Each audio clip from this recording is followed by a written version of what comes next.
Welcome to Healthcare du Jour, where we dish up and digest the latest in healthcare. For the next 30 minutes, sit back as we bring you insight, commentary, and discussion on trending topics to the table, all expertly served up by our host and his guests. Healthcare du Jour is brought to you by Carium, the telehealth platform enabling healthcare's digital transformation, helping you care for people within the fabric of their daily lives. Now here's your host, Matt Fisher. Welcome back, and thank you for joining as we dive into the hottest topics in healthcare. I'm your host, Matt Fisher. On the menu today is Laura Pulkinen, clinical exercise physiologist and health and wellness coordinator at the Mecca Gym. Laura, welcome. Thank you for having me. So, Laura, what I always like to do before getting into the main part of the conversation is to allow my guests to give a little bit more of an introduction as to who they are and what they do. So the floor is yours. Absolutely. So I am a certified clinical exercise physiologist, and I work for St. Luke's Healthcare in the lifestyle medicine department.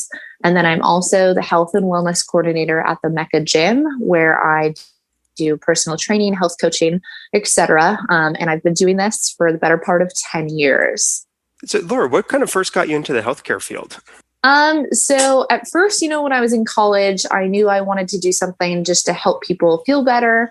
I was always into sports. I was athletic. And I kind of found out about exercise science. So I pursued my undergrad, and then I pursued my master's in kinesiology. And to be honest, when I first got out of college, I really did not want to work in healthcare. I didn't want to be stuck in a hospital, quote unquote. That was kind of my idea of it. And then, so I dove more into the fitness side of things. I worked at multiple different kinds of facilities, whether they were private or large. And then, life takes turns, and I ended up looking for a job in Idaho.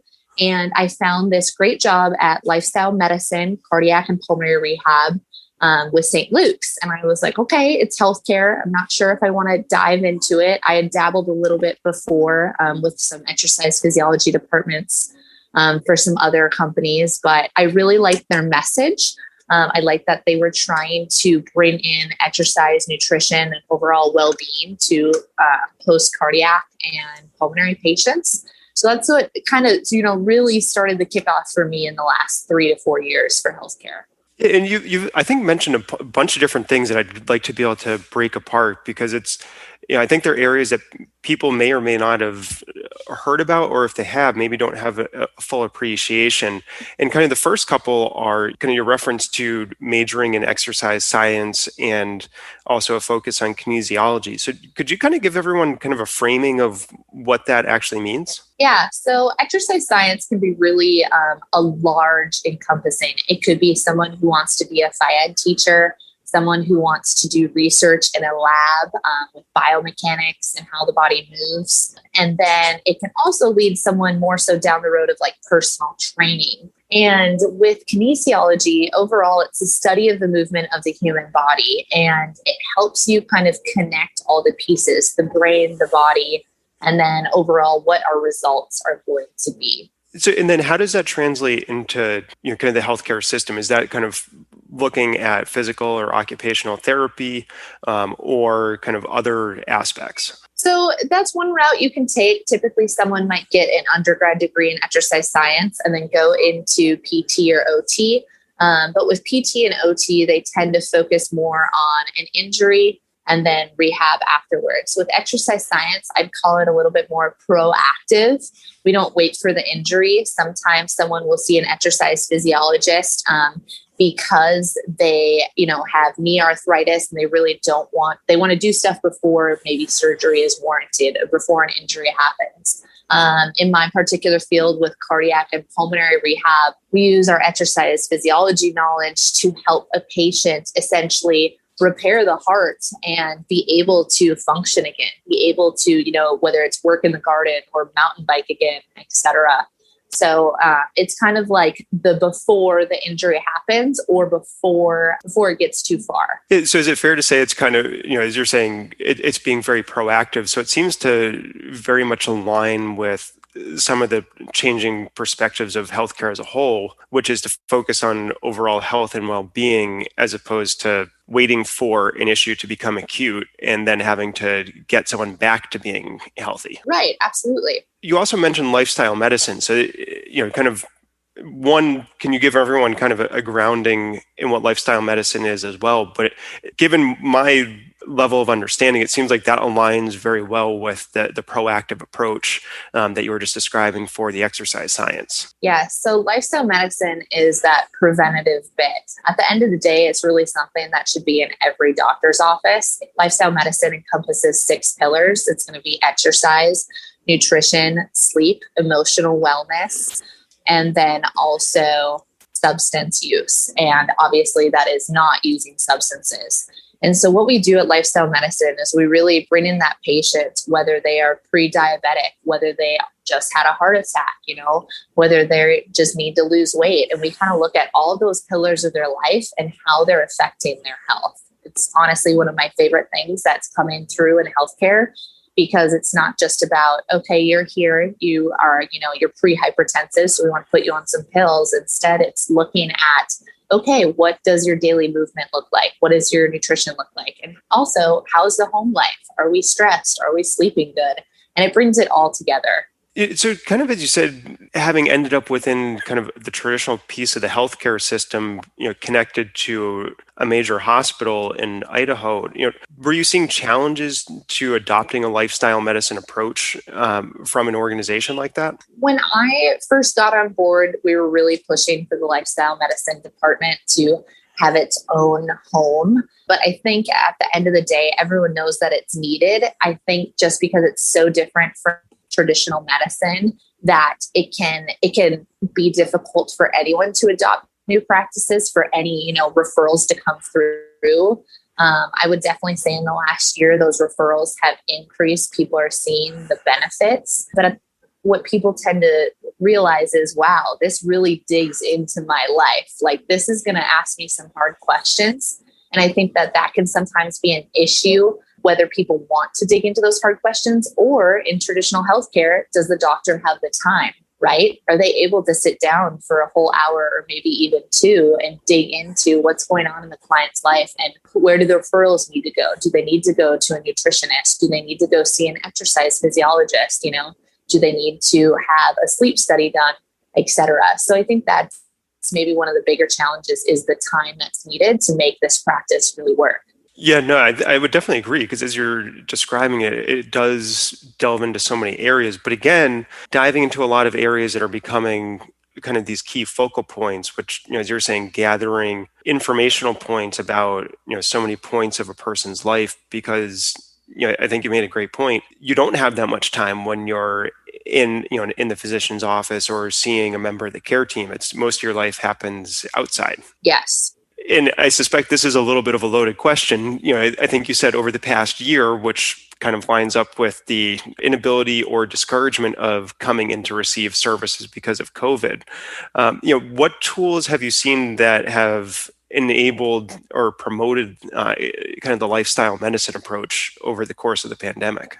So over the course of the pandemic, we definitely struggled. And what's really come to play, and just with how our world is changing, is the virtual environment. And we actually, right before the pandemic, partnered with a company called Carium to offer essentially a mobile connection to our patients, where they could track every aspect of their health. So they could track their sleep, their nutrition, their activity. And this could be like manual uploads and tracking, or it can connect to a wearable device, since a lot of people now have some sort of wearable device or even electronic blood pressure cuff. And then we can also communicate with them. It's almost like a text message. So it's super fast and efficient. And it kind of, empowers the patient. And I think that was a big game changer for a lot of our patients, is they still felt supported. We did do some virtual offerings. We started offering nutrition courses online for patients to watch. And then we just really had to change what we were doing. Instead of patients coming in to exercise with us, we had to take into account what they had available at home and just kind of change what we were telling them to do. And are you seeing any kind of change in the ability to provide all those offerings as, we're getting further into 2021, and, there seems to be more of a light at the end of the tunnel of getting back to a more active society? Yeah, no, absolutely. When we were finally allowed to reopen our doors, we we had to adjust how many patients we were allowing into the clinic at a time because we have a full gym there. So we were able to only bring in maybe 5 patients at a time to exercise. And slowly, with following guidelines, et cetera, we've been able to open up our classes and been able now to have 20 patients in at a time. And obviously we've increased our cleaning protocols, we increased our screening options, but it's been nice to slowly move back towards a normal clinic routine.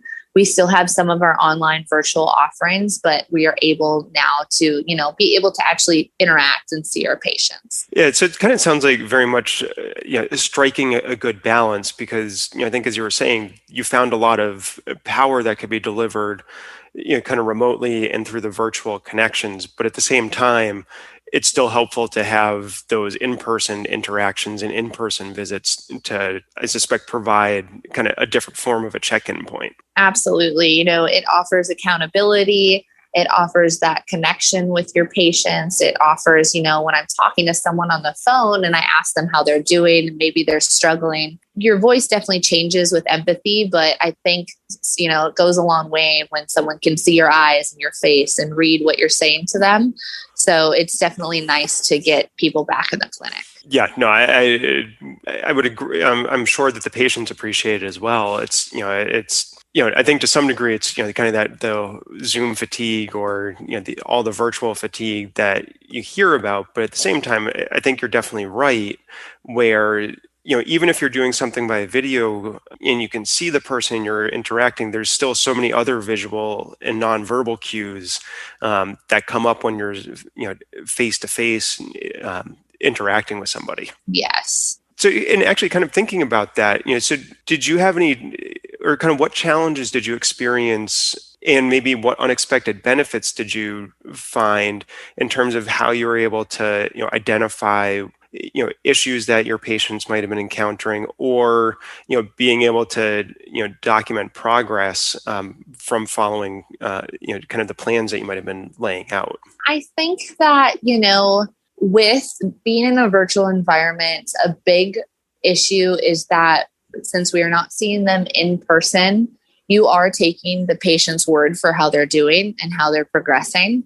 With the help of wearable technology, you definitely can actually get them real data, right? Not just objective data. And it definitely helps to see, okay, your resting heart rates are in fact coming down, post-exercise. Your blood pressures are improving. And sometimes you have a little cause for concern when it's just coming from someone's word of mouth and you're not getting true data. But I will say with Carium, at least we do get to see, wow, with, our tracking system, you're getting more steps a day. On average, a week, you're getting, 5,000 more steps. How are you feeling in correlation to that? And then having graphical data from the app, being able to show that to providers and say, yes, they have in fact made these changes and this is how they're improving has been helpful too. In seeing the benefit or hearing the benefit that you were describing from you being able to kind of pull that continuous tracking data, how have you seen the patients who are using it react? Because it's, as you're saying, before you might have been relying upon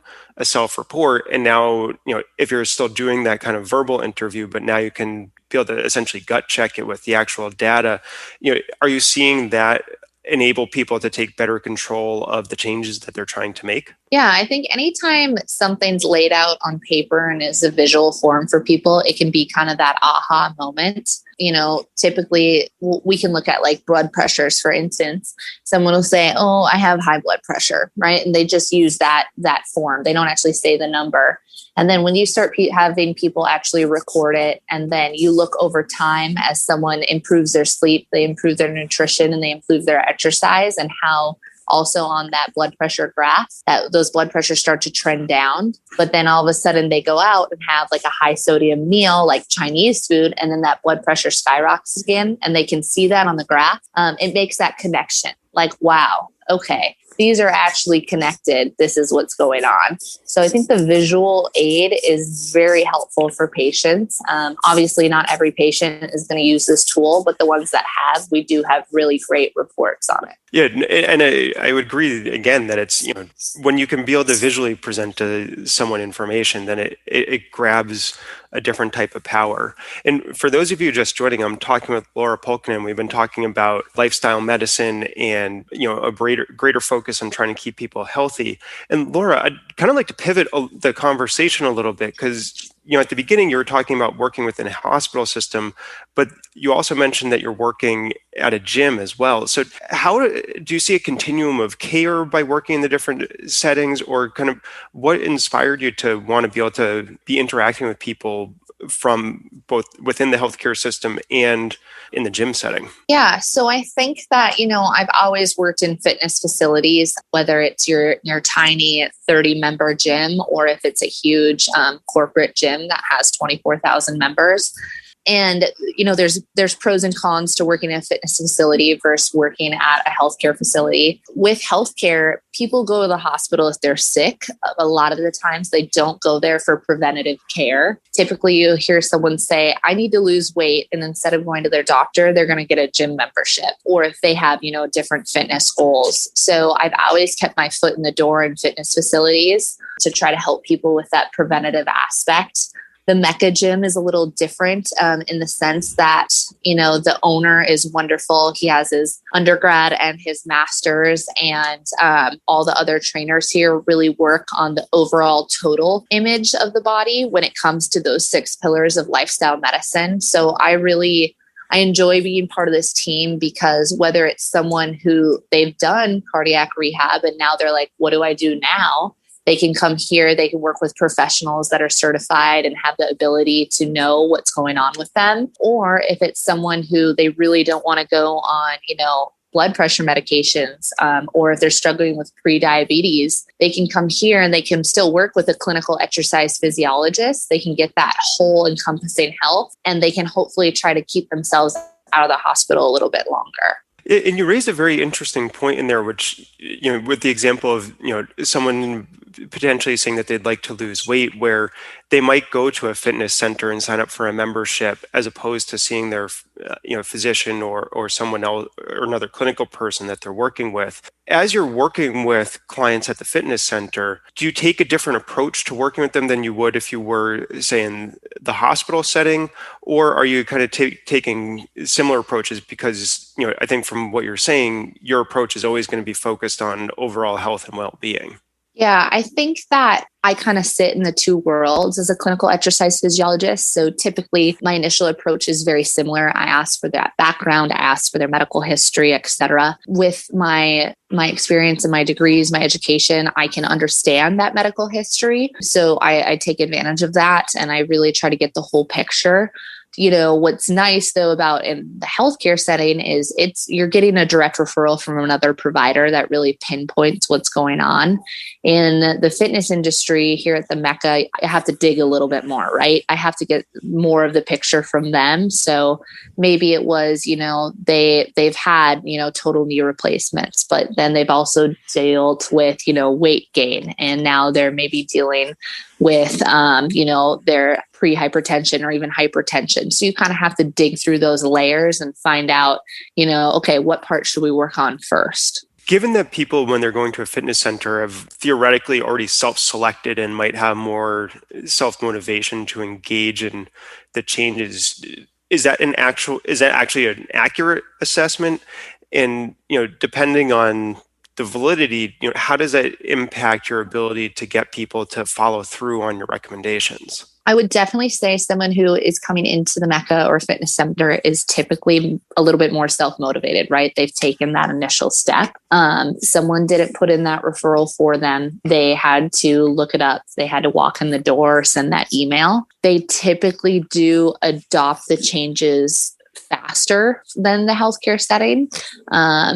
But there's still going to be barriers, right? At the end of the day, we're all human. Sometimes the lifestyle that we're living is kind of hard to change, but there's definitely a little bit more self-motivation there. But at the end of the day, no matter if they're a patient in the clinic or a client at the gym, if you're able to find their why, you can typically latch on and get some motivation with that. And what are some of your approaches for being able to find the why?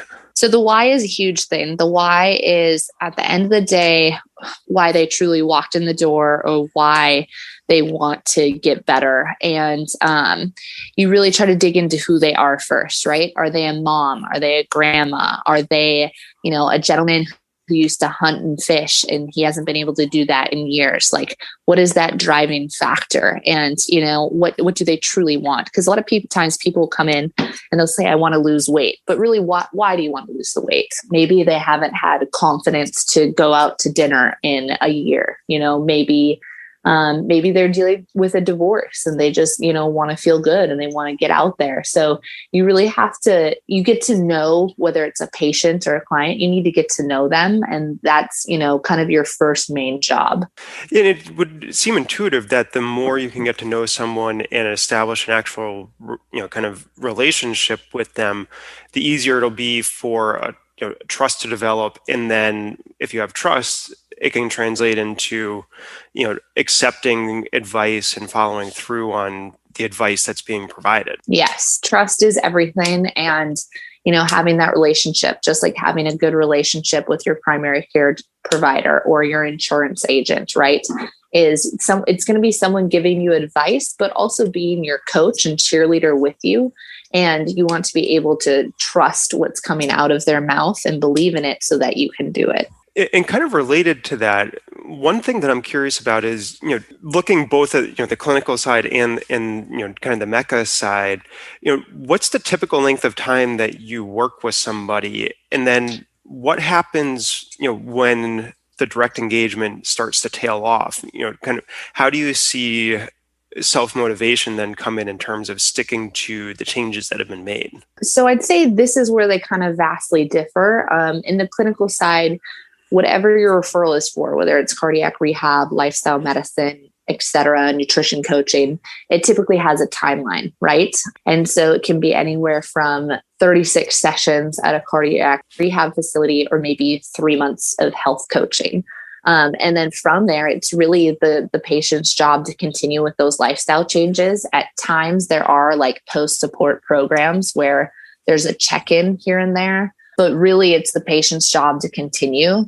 Now at the Mecca, there's really no timeline. It depends. So if a client comes in and says they want to lose weight by their daughter's wedding, maybe that's a goal length, but I've had clients that I've worked with for 7 years. And it depends on, a financial situation of someone, a time situation. So everyone's life has seasons, right? Whether you have a new child and then you don't have as much time, or your kids get into sports or you get a new job. But in the fitness world, relationships can last a very long time, but the type of training can ebb and flow. A lot of times if people get busy, they'll switch to online coaching or training. So it's just, interval check-ins, whatever works with their life. And then they're still getting a plan. They're getting that support, that accountability. And then maybe they'll come back into the gym too. It just, you have to be able to provide for anyone at whatever stage of life they're in. Yeah, and I think that description really probably underscores an arguable failing within the healthcare system, because from the clinical side, if you're saying that someone was referred over because of a particular issue, I suspect that many of those issues don't just go away when the course of treatment ends. There is always going to be that kind of underlying concern. And to promote the better health and well-being, as we've been talking about, it seems like ongoing interaction might be preferable. Exactly. And that's definitely a shortcoming, especially when we're looking at, insurance payers, et cetera, and they'll only cover a certain amount of time. And so one thing that we can offer our patients, which I'm so thankful for, is with the Carium app, they can use that for a lifetime. So they can at least continue to use that tracking device. And once we teach them how to understand the data, they can hopefully use that for motivation. And just depending on the facility, sometimes, like I said, there are those support programs or check-ins that they can do. But yeah, it's definitely difficult when there's only a finite amount of time that's given towards that issue. Yes, and I'm sure at times you're fighting tooth and nail just to get not even as much time as you would necessarily prefer, but just as much as might be allowable. But Laura, believe it or not, we're already almost at the end of our time. So I'd like to just kind of round out the conversation by asking, if you kind of had a magic wand, how would you like to change how the healthcare system interacts with the individuals coming through the system, as a way to really help get to that goal of better health and well-being that we keep coming back to? Oh, I love this question. I really think that starting at a young age, when you establish a primary care provider, that instead of asking what's bothering you today, asking, so tell me about your activity, tell me about your nutrition, but really digging into those. Typically those questions are asked, but they're, besides writing down the answers, we're not digging into that. And a lot of times we're just giving very generic guidelines like, okay, get 3 to 5 days of exercise, 150 minutes a week. But we need to ask the bigger questions. What's your stress life, your sleep? And then we really need to talk about that lifestyle medicine approach.